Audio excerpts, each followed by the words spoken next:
Hello mga ka-explorista, bali change content muna tayo ngayon kasi wala pang biyahe. Bali mag-unbox po tayo ngayon ng Xiaomi Poco X3. Ang specs po nito na cellphone ay, ang processor po niya is Qualcomm Snapdragon 732G. Tapos ang kanyang RAM is 6GB. Tapos yung storage naman 64GB up to 128GB. So yung display po niya is medyo malaki po, 6.67 inches that display. Tapos yung camera po niya is quad camera. Tapos medyo may kalakihan din po yung battery niya, matagal tong malobat kasi Li-PO 5160 mAh. So, i-unbox na natin yung bagong cellphone na kasamahan natin.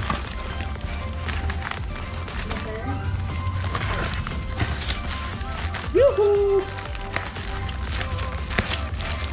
Gandang pang gaming nito na cellphone.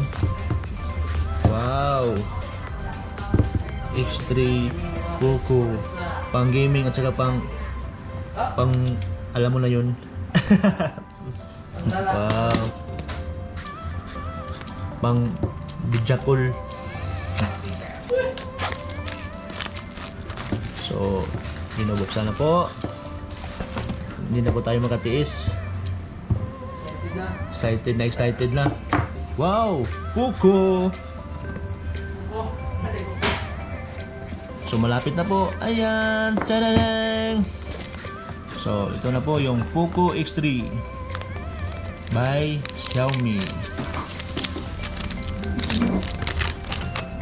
So, tapos ng buksan yung box niya.